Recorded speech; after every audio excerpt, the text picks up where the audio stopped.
Hola, hola. Bienvenidos a Big Left.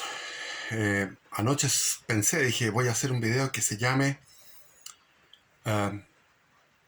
Rock, Hippies, Punks y Drogas. Paso me puse a fumar también.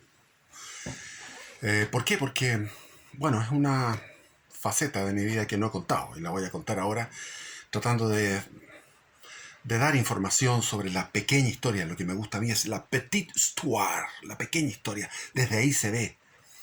En el marco general de lo que fueron las revelaciones privadas de Anna Catalina Emmerich, que dice, cuando ella está viendo la pasión de nuestro Señor Jesucristo, dice, el diablo será soltado. O sea, el jefe, parece que después de la pasión y resurrección de nuestro Señor, después de la pasión de nuestro Señor Jesucristo, el diablo fue encerrado, el jefe, y quedaron los puros subalternos. Esa sería la teoría. Y 60 años antes de cumplir 2000 años del nacimiento de Cristo, que son 4 años antes, estaríamos hablando del año 1936, por ahí, 36, 37, 38, 40, 45, en alguno de esos años, llega el jefe, el diablo. Y están las apariciones de la Virgen María en Fátima en 1917, coincidiendo exactamente con la revolución bolchevique, o mejor dicho, con el golpe de Estado bolchevique, porque no hubo una revolución, la revolución la hizo el pueblo, los soldados, en febrero para votar al zar, pero no había una intencionalidad de una revolución comunista, eran socialdemócratas, los mencheviques, los liberales, etcétera, etcétera. Y María advierte de los errores de Rusia. Si Rusia no se consagra al Inmaculado Corazón de María, Rusia perseguía sus errores. Y eso se ha visto. Entonces está en 1917. Está la aparición de María el 19 de septiembre de 1846, antes del manifiesto comunista, que fue en 1848. Y justo en ese año comienza la infiltración masónica dentro de la iglesia para poder tomar la cúspide. Y la cúspide la toman en 1960, 1958. Y María dice, todo esto, el tercer secreto tiene que revelarse en 1960, es decir, a partir de 1960 comienza una degradación absoluta de la humanidad. Y de eso voy a hablar de mis testimonios. Primero, ¿cómo empezó todo esto? Empezó con un día de invierno que estaba nevando, porque en esa época nevaba en Santiago. En 1968 yo tenía 8 años de edad y le había pedido a mi padre que me regalara un disco de los Beatles. Y llegó, estoy viendo, llegó en su Opel Station Wagon, un Opel blanco, se estacionó, caminó por la nieve, yo lo estaba mirando desde la ventana de la sala de estar, y llegó y me regaló este disco, que era un disco estaban los de vinilo, eran discos de vinilo grandes, los long play, habían otros que eran chicos y este era como mediano, con 2 discos por lado y lado, creo, sí. Bueno, se llamaba Magic Mystery Tour. Magic Mystery Tour, que se había publicado a finales del año 67, y esto fue en el invierno 68, y aluciné con eso. Lo podría en este momento cantar, pero no, lo puedo cantar y tengo buena entonación, pero voy a perder tiempo de relato. Me fascinaron los Beatles y comencé ahí a explorar más en los Beatles. Cabro chico, y yo era un agrandado, leía libros de historia, estaba leyendo en ese momento, comenzando a leer libros de historia de Encina, o sea, tomacos, 24 tomos, estaba leyendo 4 o 5 tomos, estaba leyendo historia universal, me estaba informando porque quería ser culto, quería ser el hombre más culto del mundo, entonces le daba. Era un niño agrandado, que era jefe de curso, que andaba siempre muy impoluto, muy bien vestido, impecable, y hablaba con muy buen vocabulario y daba discursos en el colegio, etc. Bueno, pero este niño agrandado también quería saber qué era eso del rock. Me fascinó. Y tenía mis hermanos. Mi hermano mayor tenía 3 años más que yo y también era un agrandado, no en términos intelectuales, pero sí en términos de conquistador, de niñas y esas cosas.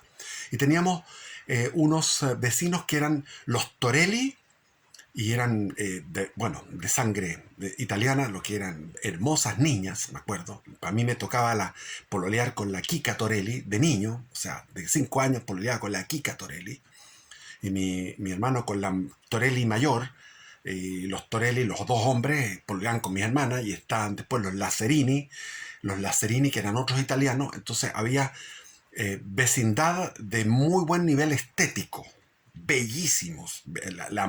La Rosana Lazzarini era preciosa, y estaba el Marcelo Lazzarini, que era amigo mío, y hablábamos de, precisamente, en aquellos tiempos, de lo que era el drugstore y lo que era el Copelia. Entonces, en el Copelia, en el drugstore, donde está Ricardo Lyon con Providencia, en esa zona estaban los hippies.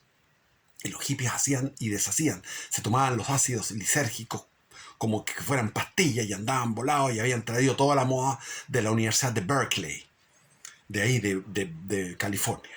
Y después me tocó conocer, que lo voy a contar, al fundador del hippismo en Chile, que todavía es amigo mío y está viejo. El tipo está mal, solo, nadie lo va a ver, nadie le llama por teléfono y yo lo llamo por teléfono por caridad, pero trato de salvar su alma porque es un blasfemo. Es el tipo, blasfema todo el tiempo. Y le digo, en ese momento de la blasfemia, digo, alabado sea nuestro Señor, gloria al Padre, al Hijo y al Espíritu Santo. Y me dice, ya estáis hablando, weá, tenemos una relación de amistad, pero yo trato de salvar su alma y he estado 40 años tratando de salvar su alma. Lo he ayudado económicamente, él quedó sin nada, etcétera. Ya voy a contar de él y puedo dar el nombre, él no tiene problema. Y entonces sabíamos de que existía esto, de niño. Y llegó el año 70, 1970, y se estrenó la película Woodstock, el Festival de Woodstock, que está ustedes lo pueden ver como un documental, digamos, como un documental. Se puede estudiar aquí. Entonces veíamos a Joe Cocker, una ayuda para mis amigos. Lo podría cantar, me lo sé de memoria, lo podría cantar, pero vamos a perder tiempo. Estaba Jimi Hendrix al final del festival, que fueron 3 días de locura, de amor, de comillas, de amor, de libertinaje sexual, marihuana, etcétera. Entonces, yo tenía 10 años y fui al cine Lo Castillo, que está en lo que es la Plaza Lo Castillo, donde está ahora el Pasapoga, que es una casa de prostitución súper cara, no sé si todavía estará, y está hay un supermercado ahora, en plena Vitacura, centro de Vitacura. Y en ese cine era para mayores de 14 la película, y yo, como era alto y sigo siendo alto, es una cosa que me favoreció. Me acuerdo que fui solo, no fui con mi hermano, con nadie, fui solo, pagué mi entrada y entré.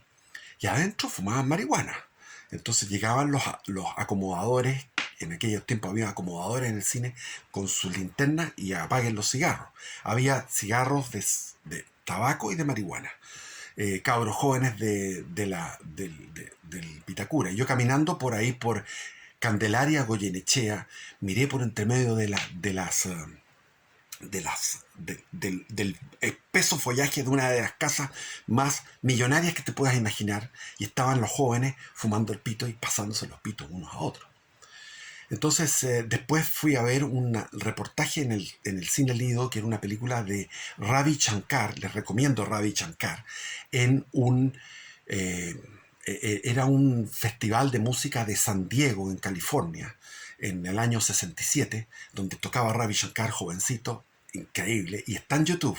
En YouTube pueden poner Ravi Shankar, Ravi con V corta, Shankar, el festival creo que era San Diego, 1967. Está en YouTube. Entonces había toda una onda, y mi hermano iba a la vanguardia con los Torelli, con el Coque, no me acuerdo cómo se llamaba, el mayor de los Torelli, y hicieron una fiesta el año 71. Yo tenía 11 años, y como era agrandado, fui a la fiesta, y era una fiesta donde se ponía todo oscuro, con luces, de estas luces de discoteca, el equipo con sus parlantes y ponían a Balas y Cadenas. Me acuerdo que me encantaba ese tema, Balas y Cadenas. El otro era Get Ready, que era un tema largo, Get Ready. Pueden verlo porque son clásicos. Y había otro que era, bueno, Led Zeppelin. Led Zeppelin para el mundo, Led Zeppelin. Y después del año 71 llegó King Crimson. Llegó King Crimson con el Island, el Lizard.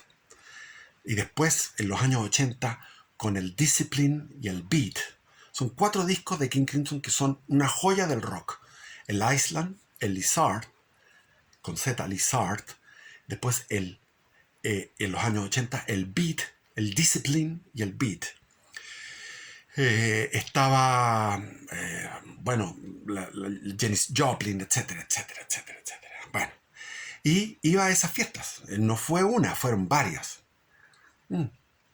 Deben haber sido unas 10 fiestas que fui el glorioso año 1971, donde la Unidad Popular tiró toda la carne en la parrilla, subieron los sueldos y las empresas empezaron a ocupar su capacidad ociosa y era todo maravilloso porque era la fiesta, antes de la desgracia.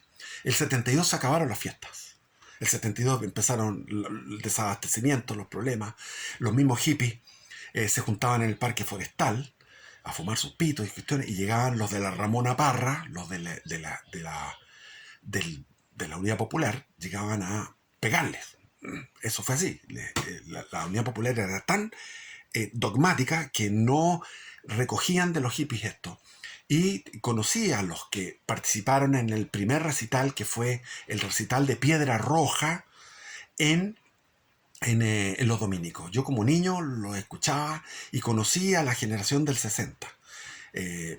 Posteriormente tengo que contar cómo fue desarrollándose aquella relación de amistad con los de la generación del 60, con personas como por ejemplo la hermana de este, ¿cómo se llama?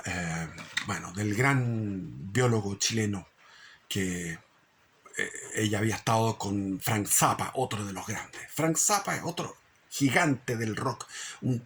Para mí, las tres bandas fundamentales de rock que no tienen nada que envidiarle a Bach o a los grandes son King Crimson con Robert Fripp. Robert Fripp es el genio ahí.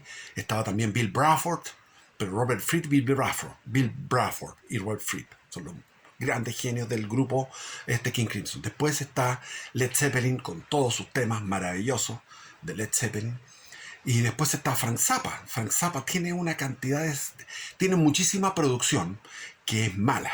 Es decir, estamos hablando que del 100% de la producción de Frank Zappa, un 30% rescatable. Es como Mozart. Mozart tiene mucha producción y algunas cosas son fantásticas. Entonces es lo mismo. Un gran productor de música vomitaba música, evacuaba música, pero de repente le salían unas cosas que son superiores a Led Zeppelin, obviamente, superiores a King Crimson. Son otro nivel, Frank Zappa. Pero hay que darse el trabajo de poder llegar a esos solos de guitarra donde él está guitarreando solo. Entonces empecé a alucinar con todo lo que era el rock y pasaba todo el tiempo me acuerdo eran 2 long plays, el festival de Woodstock eran 2 long plays, y escuchaba los 2 long plays con la batería sola de Santana, que está al final del segundo long play, la batería de Santana, que eso es extraordinario, las canciones de la que vino a Chile, yo la vi personalmente porque, ¿cómo se llama? Era John Baez. John Baez vino a Chile y el gobierno militar le dio un permiso y se fue a la parroquia universitaria. Yo no fui a la parroquia universitaria y fui a la Universidad de Chile y estaba todo el mundo esperando horas de horas que llegara John Baez. Y finalmente se fueron, toda la gente se fue. Y yo llegué, por si acaso, llegué y había unas 10 personas, 15 personas máximo, y llegó la John Baez y nos cantó a nosotros. Éramos 10 o 15 porque todos los demás se habían aburrido de esperar en plena dictadura, y estaban construyendo un edificio que está ahí en Grecia. Era un edificio que está en Grecia con Macul. Y los obreros de la construcción le gritaban mijita rica, cuando estaba cantando a la John Baez. No sabían quién era. la Joan Baez en ese disco, en esa película, cuando está cantando con su bella melodía sobre el mino que tenía, que había ido a la guerra de Vietnam, y a través de su boca salía el vapor del frío de la noche de Woodstock. Entonces fue toda una cosa. Llegó Woodstock y alucinamos. Y fue una entretención durante toda la Unidad Popular. Yo no pesqué el Quilapayún, ni el Inti Illimani, ni ninguna canción de la Unidad Popular, porque no era mi cultura, era de la cultura de los de izquierda. Y, lo entendí después, y después me metí con el Inti Illimani, los Jaivas muchísimo, son una caja de sorpresas, son muy creativos, rockeramente, los Jaivas son realmente interesantes, y, y todo eso lo vi después en mi época de izquierdista. Y, y pasan los años y ya cuando vino el pronunciamiento militar se produjo un cambio. Y ese cambio fue hacia una moderación y empezamos a escuchar a Cat Stevens en el pop de Cat Stevens y Neil Diamond, La Noche Cálida de Agosto, que es recomendable. La Noche Cálida de Agosto es preciosa. Y Neil Diamond, todo lo que era para la producción de Neil Diamond, todos los discos de Cat Stevens. Neil Diamond tuvo muchas cosas muy ciúticas, muy feas. Cuando él cantaba en estudios no le salía bien, pero en esa Noche Cálida de Agosto le salen sus temas estupendos, porque estaba poseído, era un día de los dioses para él. Y también estaba lo que era el año 74, 75, 74, eh, eh, Salvador Gaviota, bella, Salvador Gaviota de Neil Diamond. Y después vino el famoso, que ahora se parece, la Bachelet dicen que se parece a él, Elton John.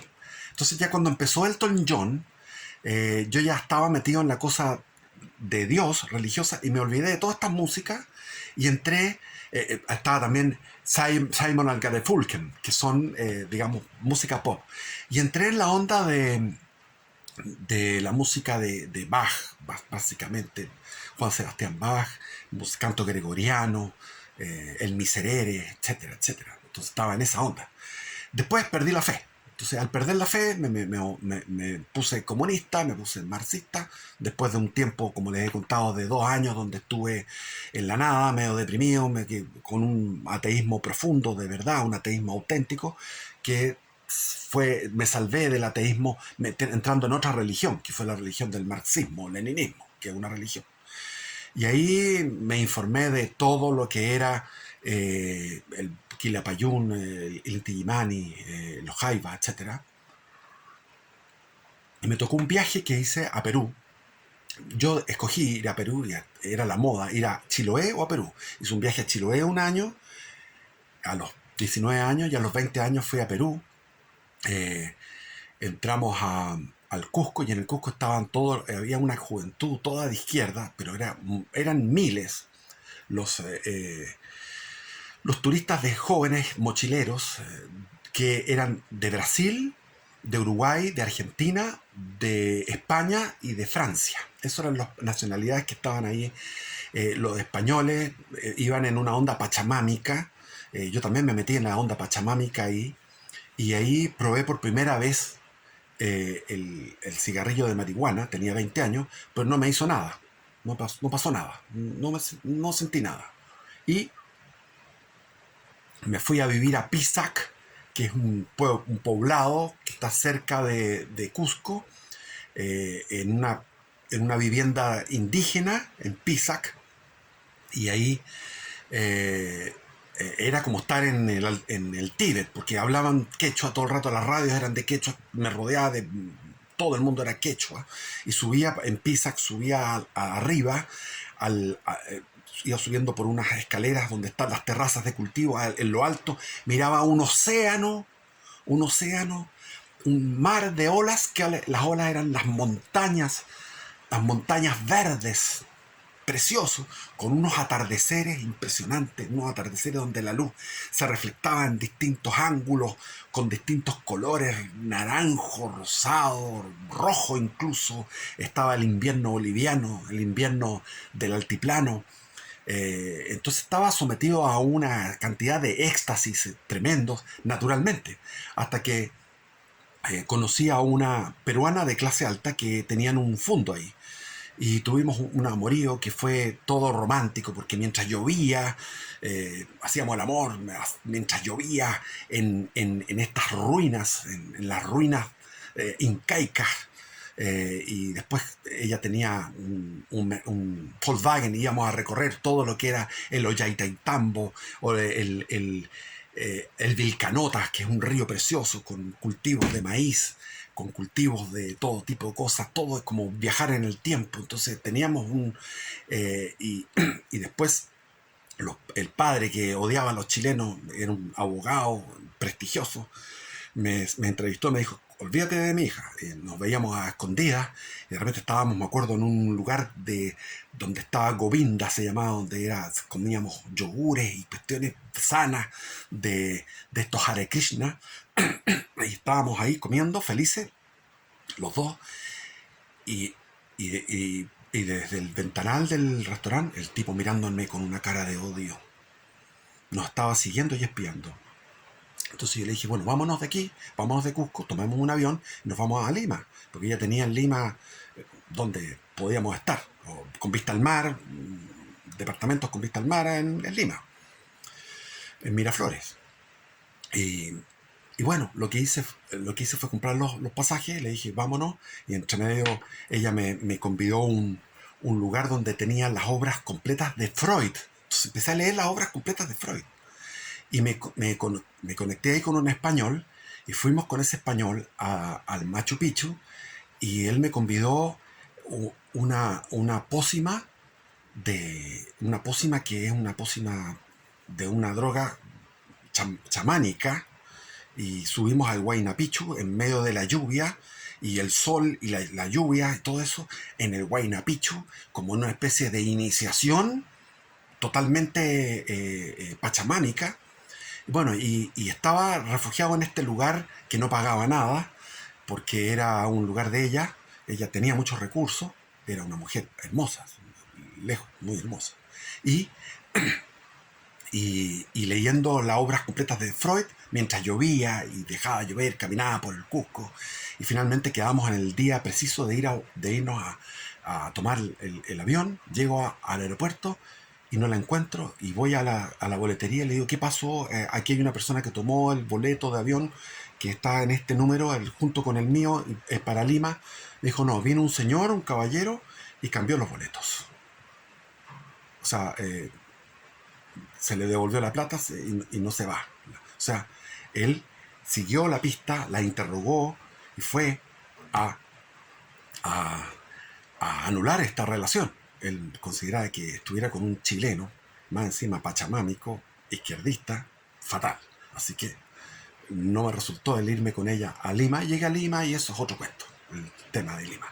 Entonces, siguiendo con el conducto regular, llegué a Santiago. A finales de febrero en mi casa no había nadie porque estaba todo el mundo vacacionando, veraneando, y llamé a mi amigo comunista.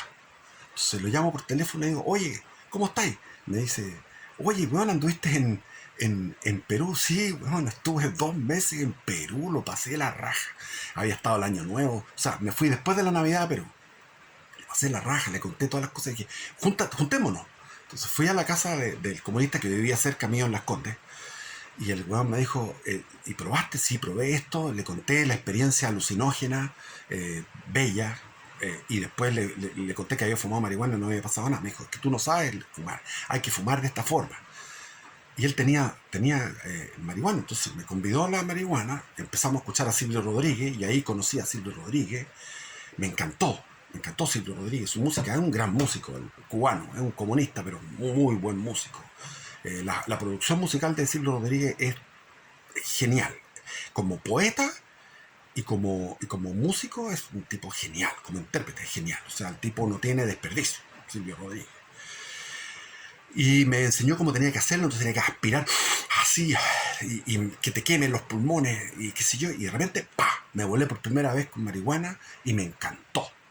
Y de ahí empecé a fumar hasta que me vino la pálida. La pálida era que había fumado tanto que te vino un mareo y un vómito, y eso podría haberme hecho arrepentirme de ello, pero no, seguí. Y entonces todo esto fue un acompañamiento de mi época, de mi etapa de izquierdista, el tema de la marihuana.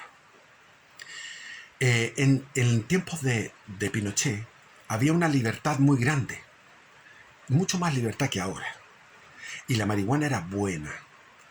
Perdón, los que me escuchan, algunos van a decir, este gallo es un carajo. No, es que después con el tiempo, echando de menos las experiencias de marihuana que tuve en mi juventud, he pedido en distintas fiestas que he ido, donde están con fiestas de estas electrónicas, qué sé yo, porque he ido a conocer lo que es la fiesta electrónica y otros lugares. Una vez iba caminando por la Alameda y me encontré con una manifestación de la marihuana y me uní a ellos para saber qué fumaban, me convidaban porque tenía ganas de fumar. Y era una marihuana prensada paraguaya, espantosamente mala, y que daba una volada pésima, una volada de pingüino que le llamo yo, que no alcanza a despegar. La marihuana que había en tiempos de Pinochet era de excelente calidad, era sativa, era divertida, daba risa. eh, Había una serie de fenómenos psíquicos que eran interesantes, como ponerse a mirar los objetos en la sensualidad del objeto, mirarlo en su solidez, en sus colores, escuchar la música y adentrarse en músicas como por ejemplo el Egberto Gismonti. Egberto Gismonti, que es una música experimental de los brasileños. Mucho brasileño. Yo cuando estuve en Cusco me impresionó el pueblo brasileño, los jóvenes brasileños, porque eran de una humanidad, de una calidez tremenda. O sea, se distinguían los brasileños de los argentinos, de los uruguayos, de los chilenos. Y los chilenos se distinguían de todos ellos porque éramos una juventud opaca, gris, apocada, como búhos en la noche, con nuestros ponchos de lana, y nosotros no sabíamos bien todas las canciones del Quila. Ellos se sabían todas las canciones del Quilapayún. O sea, la izquierda, la juventud de izquierda, que en este momento tienen 60 años, 70 años, 55, hasta los 70 años, esa juventud adoraba al Quilapayún, adoraba al Inti Illimani, adoraban los Jaivas, adoraban al Víctor Jara y se la sabían de memoria, y nosotros no lo sabíamos de memoria. De pie cantad que vamos a triunfar, será mejor la vida que vendrá a conquistar nuestra felicidad, etc. Y se la sabían y la cantaban en la plaza de Cusco. Y yo me llevé a un par de estos brasileños a mi casa, nos vinimos de vuelta del Cusco a mi casa. No, nos encontramos en Tacna. Y de ahí de Tacna pasamos, ellos estaban felices de llegar a Chile, porque dicen, oye, llegar a Chile es llegar a un lugar civilizado. Ellos eran de Río de Janeiro. Dicen, mira, esto es como volver a Río. Llegar a Arica era como volver a Río, porque Perú era bastante deficitario, digamos, era menos civilizado, menos adelantado que Chile en esos tiempos. Y bueno, siempre Chile va a la vanguardia en todas esas cosas. Y uno podía andar en bicicleta por Santiago, por el barrio Alto y por otros barrios, porque yo era ciclista. En esa época que no había los ciclistas comunistas, yo era el único, el primero. Y de ciclista comunista, vamos para adelante. Recorría todos, iba a ver a mis amigos, tenía muchos amigos en distintos lugares del barrio Alto. Y ya yo no tenía nada, no compraba nada porque no tenía plata. Era flaco, andaba en mi bicicleta, de repente encontraba en la plaza sentados a los indios, un círculo de amigos, de gente fumando marihuana. Yo me dije, convídame, me convidaban. Después andaba 2 o 3 cuadras, llegaba a otra plaza, estaban los jóvenes fumando marihuana. Después llegaba, o sea, el marihuaneo en tiempos de los años 80 en Santiago era total, pero con buena marihuana, no la marihuana que hay ahora, que la he probado, es una marihuana mala. Aparte de la paraguaya hay otras que son caras, las he probado de viejo, olvídense, malas las cuestiones, no vale la pena, te echas a perder tus pulmones por una porquería que es parecida a la cocaína. parecía la cocaína. Yo probé todas las drogas. Cocaína, ácido lisérgico, mescalina. La mescalina fue la mejor para mi gusto, la del el peyote. Tuve tres experiencias de mescalina. Una de ácido lisérgico, una con cocaína, una con neopren, con tolueno, una. Buena, me gustó, pero era una cosa de loco. Eh, una con pasta base, horrible. Lo peor que hay de todas las drogas es la pasta base. Con hachís de buena calidad, mucho. En Europa.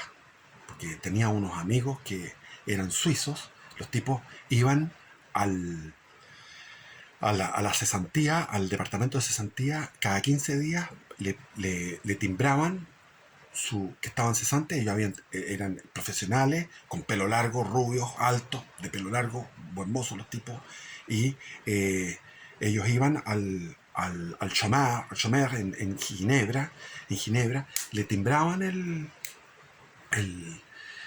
su boleta de cesantía y le daban el sueldo que habían ganado la última vez, que era de varios, no sé cuántos miles de francos, 2000 francos suizos, una cosa así. Entonces le daban el 80% de ese sueldo y con eso iban en un Opel Station Wagon, donde dormían en el Station Wagon, dormían y los dos iban adelante y llegaban a donde yo vivía, que era en Luarca, Asturias, a orillas de mar. Yo vivía a orillas de mar ahí 2 años. Y en Luarca, Asturias, los tipos llegaban con hachís afgano, que era un hachís que era como una plasticina. Entonces se dedicaban ellos a fumar y a estafar al Estado suizo. Lo estafaban con ese sistema de la cesantía. Ellos ganaban el 80% del último sueldo y se lo gastaban en España, en Asturias, en este pueblo, en Luarca. Y ahí me hice amigo de ellos y nos fumábamos debajo del puente. O sea, nos metíamos en un puente, pero no es como imaginarse debajo del puente de Santiago, no. Un puente precioso con un río cristalino, todo limpio, hermoso, con vegetación. Y ahí debajo del puente fumábamos y era como hoy a orillas de la playa. Y el hachís es mucho más fuerte que la marihuana, entonces te hace ver el tiempo de otra forma, te estira el tiempo. Entonces, como que 2 horas o 3 horas en ese estado es como que fuera un día entero. Otra sensación. Y en una de esas iba caminando, llegué a Madrid y veo una cola de gente, digo, yo me voy a meter a esa cola. Porque vi que eran pura gente especial, muchos punks. Yo de todo esto me había hecho punk y fui el primer punk chileno, porque en Chile nadie sabía quién era punk, no tenía idea de lo que era el punk. Escuchando a los Sex Pistols, escuchando a a los ilegales, a Loquillo y sus trogloditas, y de repente me puse en la cola y era The Wall, el estreno de The Wall en Madrid. Y me puse en la cola porque sabía que era bueno y me metí a ver The Wall, a fascinar.